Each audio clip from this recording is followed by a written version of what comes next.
এই পৃথিবীতে আপনি যাকে সবচাইতে বেশি ভালোবাসবেন, সেই আপনাকে সবচেয়ে কঠিনতম আঘাতটাই দিবে। এটা ভালোবাসার অপরিহার্য নিয়ম, কিংবা অতিরিক্ত ভালোবাসার ক্ষতিপূরণ। সবকিছু উজাড় করে যারাই ভালোবাসতে যায়, দিন শেষে তারা চরম অবহেলার শিকার হয়। তাদের অগ্রাহ্য করা হয়, তারা গুরুত্বহীন হয়ে পড়ে। মূলত যাকে বেশি ভালোবাসা যায়, তার দেয়া সামান্য আঘাত অনেক বড় কষ্টের কারণ হয়ে দাঁড়ায়। ভালোবাসার মানুষের কাছ থেকে কোনো আঘাতেই মানুষ মেনে নিতে পারে না খুব সহজে। খেয়াল করে দেখবেন, যাকে আপনি সবচেয়ে বেশি ভালোবেসেছেন, তার কাছে আপনার প্রত্যাশাও বেশি থাকে।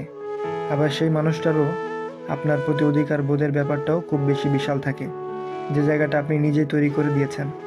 আর সেই অপরাধ বোধ থেকেই ভালোবাসার মানুষগুলো যন্ত্রণা দেয়। দিন শেষে যার জন্য আপনি নিজের সুখ বিসর্জন দিবেন, নিজের ভালো থাকা বিসর্জন দিবেন, সেই একটা সময় পর সব কিছুই অস্বীকার করবে। আপনার ভালোবাসার বিনিময়ে ভালোবাসা তো দূরের কথা, যে যন্ত্রণা আপনাকে দেওয়া হবে, সেই যন্ত্রণা আপনাকে আমৃত্যু ভোগাবে। পৃথিবীতে যারাই কাউকে সব কিছুর ঊর্ধ্বে গিয়ে ভালোবেসেছে, সে ভালোবাসার মানুষটাই হয় তার জীবনের সবচেয়ে বড় যন্ত্রণার কারণ। খারাপ সময়, একাকিত্ব কিংবা হতাশার জন্য দায়ী কেবলমাত্র এই নিঃস্বার্থ কিংবা পাগলের মতো ভালোবাসার মানুষগুলোরই হয়। আর আপনি তা স্বীকার করুন কিংবা না করুন, মানুন আর না মানুন, এটাই সত্য।